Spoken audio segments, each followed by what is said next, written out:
Hi, so we had some technical difficulties, but our Tell Me a Story is a little late, but we're starting it now. And we're reading Esperanza Rising, and it's by Pam Muñoz Ryan.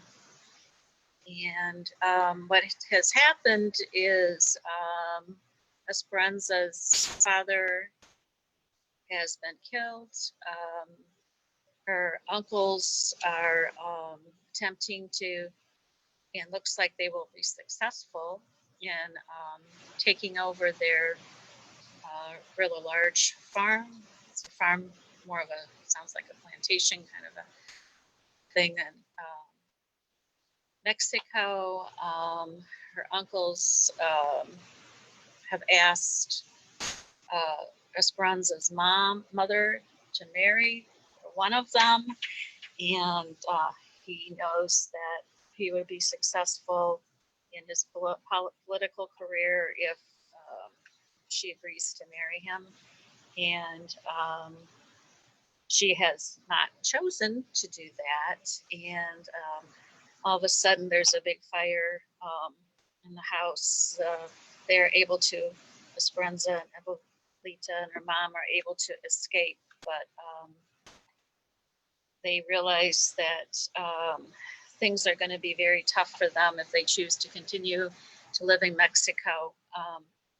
Somebody that, a family that has helped them with their farm has said that they're going to go to California, and Esperanza and her mother apparently are going to go with them to California and attempt to make a new life. And Esperanza said that she'll work too.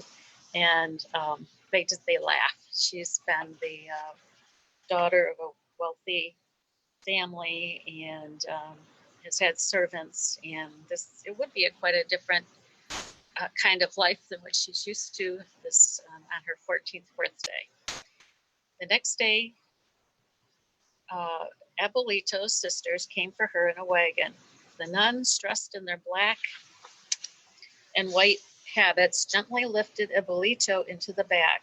They pulled a blanket under her chin, and Esperanza went to her and held her hand.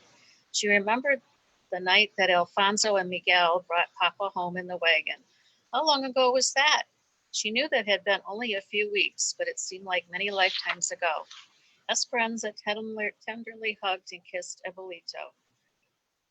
Ninita, we won't be able to communicate. The mail is unpredictable, and I'm sure your uncles will be watching my correspondence. But I will come, of that you can be certain. While you are waiting, finish this for me. She handed Esperanza the bundle of crocheting. Look at the zigzag of the blanket. Mountains and valleys. Right now, you are in the bottom of the valley, and your problems loom big around you. But soon, you will be at the top of a mountain again. After you have lived many mountains and valleys, we will be together.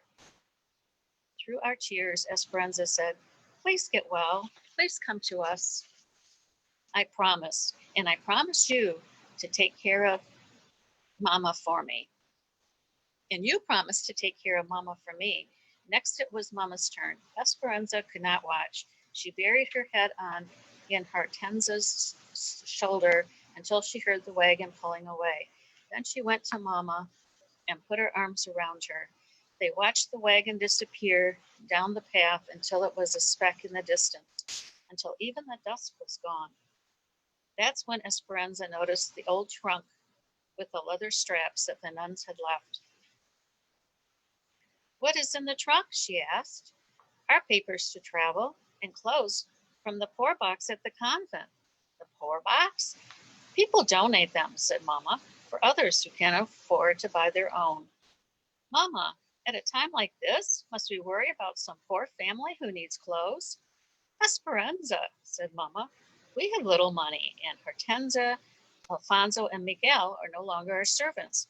We are indebted to them for our finances in our future, and the trunk of clothes for the poor, Esperanza, it's for us. Senor Rodriguez was the only person they could trust. He came after dark for secret meetings, always carrying a basket of figs for the grieving family to disguise his real reason for visiting. Esperanza fell asleep each night on a blanket on the floor, listening to the adult hushed voices and mysterious plans, and smelling the plentiful piles of white figs that she knew would never be eaten. At the end of the week, Esperanza was sitting on a small step into Crescenza and Alfonso's cabin when Tio Luis rode up. He remained on his horse and sent Alfonso to bring Mama. In a few moments, Mama walked toward them, drying her hands on her apron. She held her head high and looked beautiful, even dressed in the old clothes from the poor box. Luis, I have considered your proposal, and in the interest of the servants in Esperanza, I will marry you in due time. But you must begin replanting and rebuilding immediately, as the servants need their jobs. Esperanza was quiet and stared at the dirt, hiding the smirk on her face. Tio Luis could not contain his grin.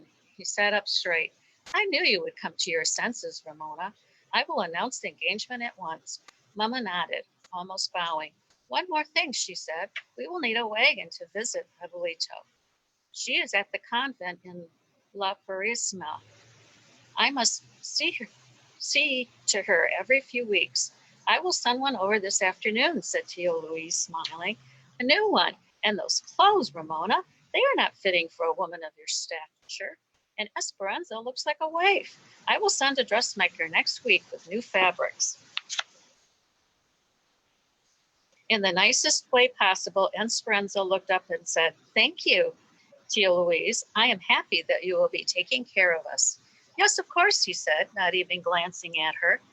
Esperanza smiled at him anyway, because she knew she would never spend a night in the same house with him, and he would never be her stepfather.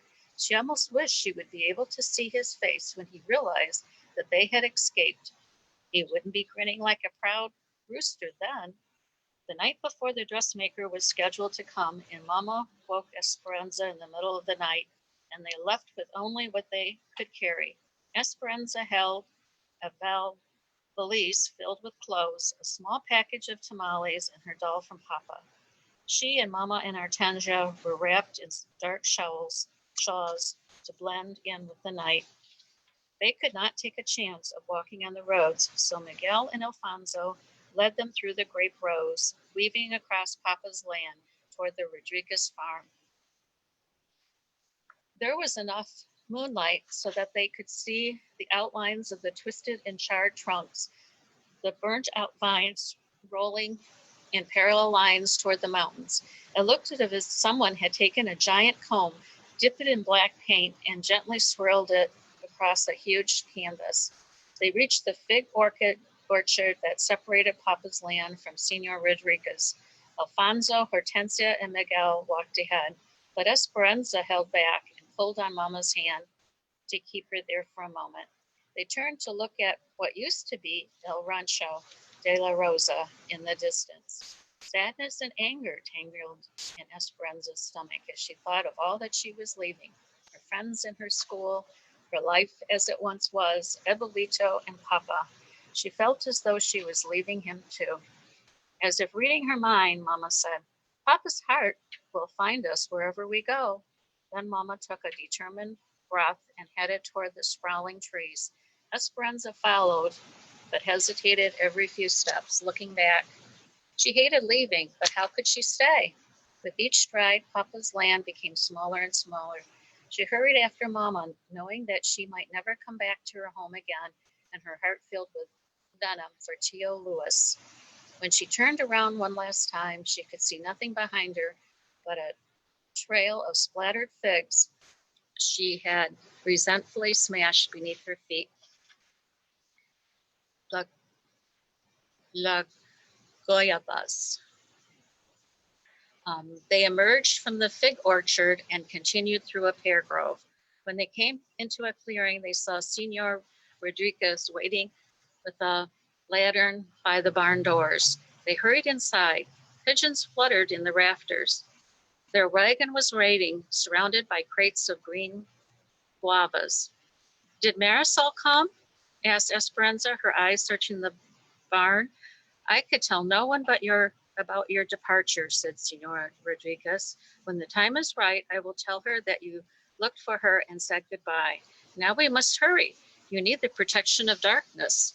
Alfonso, Miguel, and Senor Rodriguez had built another floor in the wagon, higher than the real one, and open in the back, with barely enough room between for Mama, Esperanza, and Hortensia to lie down. Hortensia lined it with blankets. Esperanza had known about the plan, but now she hesitated when she saw the small space. Please, can I sit with Alfonso and Miguel? Ja, it is necessary, said Mama. There are too many bandits, said Alfonso. It is not safe for women to be on the road at night.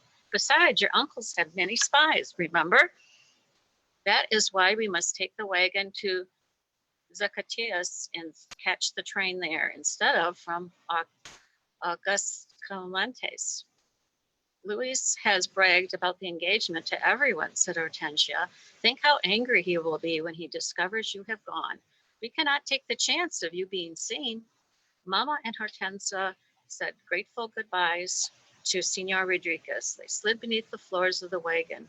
Esperanza reluctantly scooted on her back between them. When can we get out? Every few hours we will stop and stretch, said Mama. Esperanza stared at the wood planks just a few inches below her face. She could hear Alfonso, Miguel, and Senor Rodriguez dumping crate after crate of guavas onto the floor above them, the almost ripe fruit rolling and tumbling as it was piled on. The guavas smelled fresh and sweet, like pears and oranges all in one. Then she felt the guavas roll in around her feet as Alfonso and Miguel covered the opening. If anyone saw the wagon on the road, it would look like a farmer and his son taking a load of fruit to market. How are you? Alfonso asked, sounding far away. We are fine, called Hortensia. The wagon pulled out of the barn and the guavas shifted, then settled. It was dark inside and it felt like someone was rocking them in a bumpy cradle, sometimes side to side and sometimes back and forth. Esperanza began to feel frightened. She knew that with a few kicks of her feet she could get out, but still she felt trapped. Suddenly she thought she couldn't breathe. Mama, she said, gasping for air. Right now, right here, Esperanza. Everything is fine. Do you remember, said Hortensia, taking her hand, when you were only 5 years old and we hid from the thieves? You were so brave for such a little girl. Your parents and Alfonso and the other servants had gone to town. It was just you and me and Miguel in the house. We were in your bedroom and I was pinning the hem of your beautiful blue silk dress. Do you remember that dress? You wanted it pinned higher so your new shoes would show. Esperanza's eyes were beginning to adjust to the darkness and to the pitch and roll of the wagon. Miguel ran into the house because he had seen bandits, said Esperanza, exhaling. She remembered standing on a chair with her arms outstretched like a bird ready for flight while Hortensia fitted the sides of the dress. And she remembered the new shoes, shiny and black.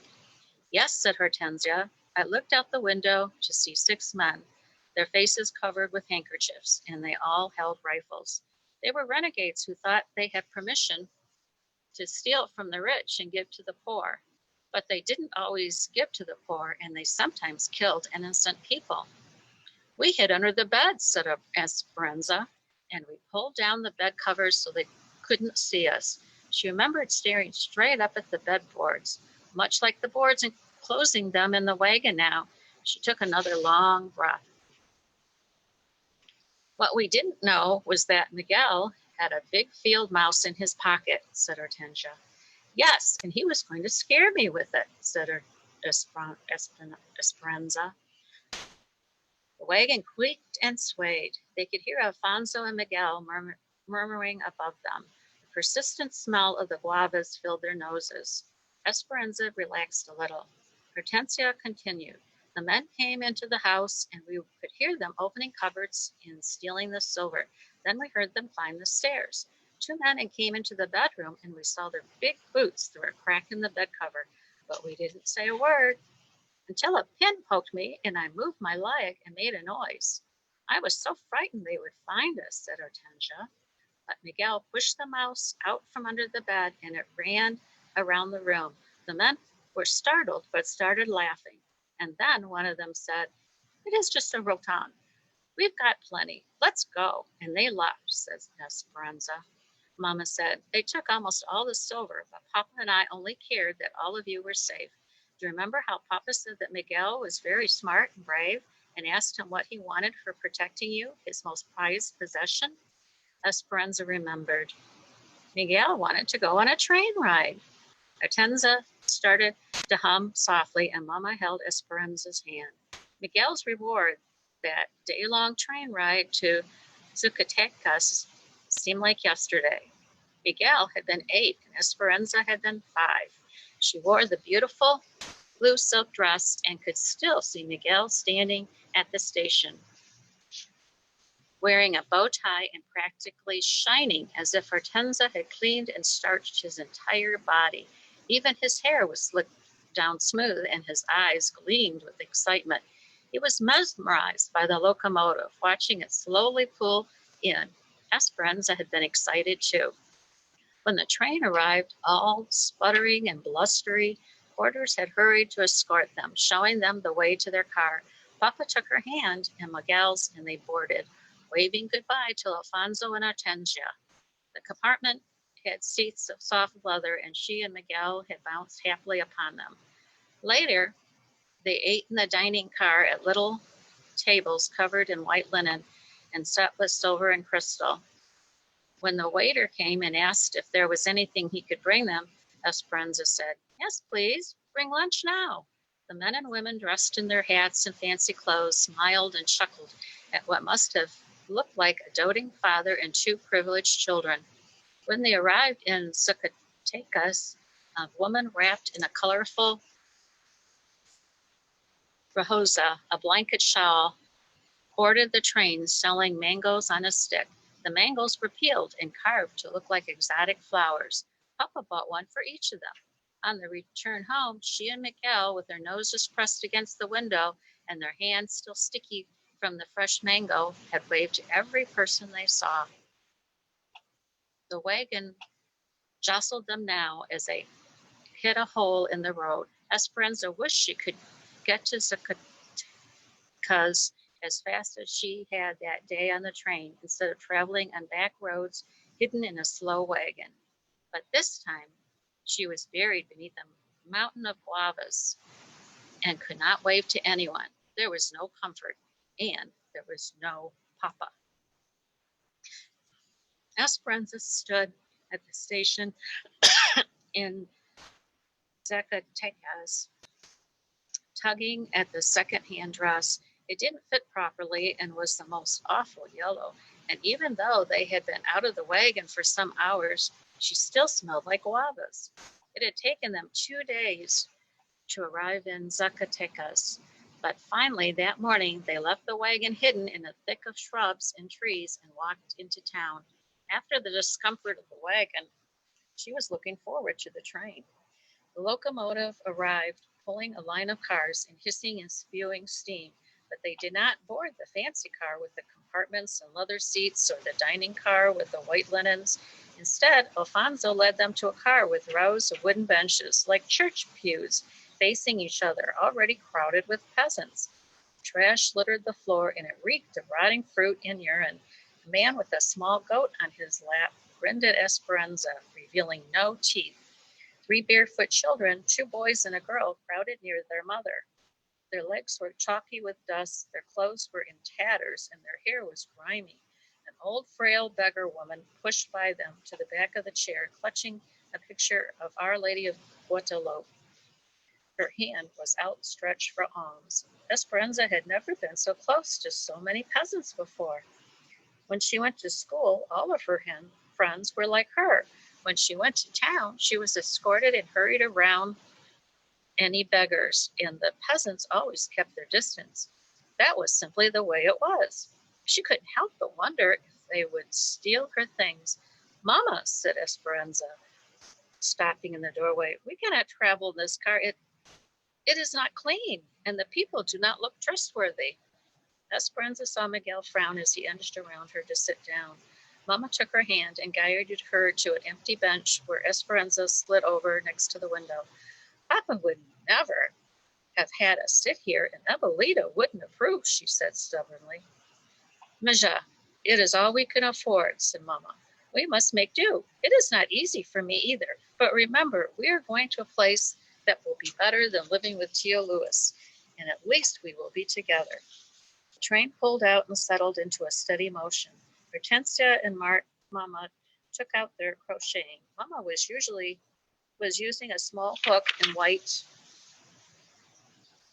cotton thread to make carpetas, lace doilies to put under a lamp or a vase. She held up her work to Esperanza and smiled. Would you like to learn? Esperanza shook her head. Why did Mama bother crocheting lace? They had no vases or florecas to put on top of them. Esperanza leaned her head toward the window. She knew she did not belong here. She was Esperanza de Ortega from El Rancho de los Rosas. She crossed her arms tight and stared out the window. For hours, Esperanza watched the undulating land pass in front of her. Everything seemed to remind her of what she had left behind. The nopales reminded her of Abuelito, who loved to eat the prickly pear cactus sliced and soaked in vinegar and oil. The dogs from small villages that barked and ran after the train reminded her of Marisol, whose dog, Capitan, chased after trains the same way. And every time Esperanza saw a shrine decorated with crosses, flowers, and miniature statues of saints next to the rails, she couldn't help but wonder if it had been someone's father who had died on the tracks, and if somewhere there was another girl who missed him too. Esperanza opened her valise to check on the doll, lifting it out and straightening her clothes. The barefoot peasant girl ran over. Mama, she said, and reached up to touch the doll. Esperanza quickly jerked it away and put it back in the valise, covering it with the old clothes. Mona, Mona, said the little girl, running back to her mom, and then she began to cry. Mama and Hortensia both stopped their needles and stared at Esperanza. Mother looked across at the girl's mother. I'm sorry for my daughter's bad manners. Esperanza looked at Mother in surprise. Why was she apologizing to these people? She and Mama shouldn't even be sitting in this car. Hortensia looked from one to the other and excused herself. I think I will find Alfonso and Miguel and see if they bought tortillas at the station. Mama looked at Esperanza. I don't think it would have hurt to let her hold it for a few minutes. Mama, she's poor and dirty, said Esperanza, but Mama interrupted. When you scorn these people, you scorn Miguel, Hortensia, and Alfonso, and you embarrass me and yourself. As difficult as it is to accept, our lives are different now. The child kept crying. Her face was so dirty that her tears washed clean streaks down her cheeks. Esperanza suddenly felt ashamed, and the color rose in her face, but she still pushed the valise further under the seat with her feet and turned her body away from Mama. Esperanza tried not to look at the little girl, but she couldn't help it. She wished she could tell the little girl's mother that she had always given her old toys to the orphanage, but that this doll was special. Besides, the child would have soiled it with her hands. Mama reached in her bag and pulled out a ball of blanket yarn. Esperanza, hold out your hands for me. She raised her eyebrows and nodded towards the girl. Esperanza knew exactly what Mama intended to do. They had done it many times before. Mama wrapped the yarn around Esperanza's outstretched hands about 50 times until they were almost covered. Then she snipped the string off of yarn through the middle of the loops and tied a tight knot before Esperanza removed her hands. A few inches below the knot, Mama tied another snug knot around all the yarn, forming a head. Then she cut the bottom loops, separated the strands into sections, and braided each section into what looked like arms and legs. She held the yarn doll up, offering it to the little girl. She ran to Mama, smiling, took the doll, and ran back to her own mother's side. The mother whispered into the girl's ear. Shyly, she said, Gracias, thank you. De nada, you're welcome, said Mama. The woman and the children got off the train at the next stop. Esperanza watched the little girl stop in front of their window and wave to Mama and smile again. Before she walked away, she made the yarn doll wave goodbye too. Esperanza was glad the girl got off the train and took the silly yarn doll with her. Otherwise, she would have been reminded of her own selfishness and Mama's disapproval for many miles to come. Click-a-da, click-a-da, click-a-da. The sound of the locomotive was monotonous as they traveled north, and the hours seemed like Mama's never-ending ball of thread unwinding in front of them. Each morning, the sun peeked over one spur of the Sierra Madre, sometimes shining through pine trees. In the evening, it set on the left, sinking behind another peak and leaving pink clouds and purple mountains against the darkening sky. When people got on and off, Esperanza and the others changed their seats. When the car filled up, they sometimes stood. When the car was less crowded, they put their valises under their heads and tried to sleep on the benches. At every stop, Miguel and Alfonso hurried off the train with the package. From the window, Esperanza watched them go to a water trough, unwrap an oilcloth, and dump the bundle inside. Then they would wrap it in the oilcloth again, board the train, and put it carefully back into Alfonso's bag. What is in there? Esperanza finally asked Alfonso as the train pulled away from yet another station. You will see when we get there. He smiled, and a knowing look passed between him and Miguel. Esperanza was annoyed with Alfonso for taking the package on and off the train without telling her what was inside. She was tired of Hortensia's humming and weary of watching Mama crochet as if nothing unusual were happening to them. But most of all, she was bored with Miguel's constant talk about trains. He chatted with the conductors, he got off at every stop and watched the engineers, studied the train schedule, and wanted to report it all to Esperanza. He seemed as happy as Esperanza was irritable. When I get to California, I'm going to work for the railroad, said Miguel, looking anxiously toward the horizon. They had spread pieces of brown paper in their laps and were eating pepinos, cucumbers sprinkled with salt and ground chilies. I'm thirsty. Are they selling juice in the other car? Asked Esperanza. I would have worked at the railroad in Mexico, continued Miguel, as if Esperanza had not tried to change the subject. But it is not easy to get a job in Mexico. You need una palanca, a lever, to get a job at the railroads. I had no connections, but your father did. Since I was a small boy, he gave me his word that he would help me, and he would have kept his promise. He always kept his promises to me. At the mention of Papa, Esperanza felt that sinking feeling again. She looked at Miguel. He quickly turned his head away from her and looked hard out the window, but she saw that his eyes were damp. She had never thought about how much her papa must have meant to Miguel. It dawned on her that even though Miguel was a servant, Papa may have thought of him as the son he never had. But Papa's influence was gone. What would happen to Miguel's dreams now? And in the United States, she asked quietly. I hear that in the United States, you do not need a un palanca, that even the poorest man can become rich if he works hard enough. Okay, so this is the end of the today's Esperanza Rising by Ham, Muñoz, Brian. We'll return tomorrow at 1:15. See you then.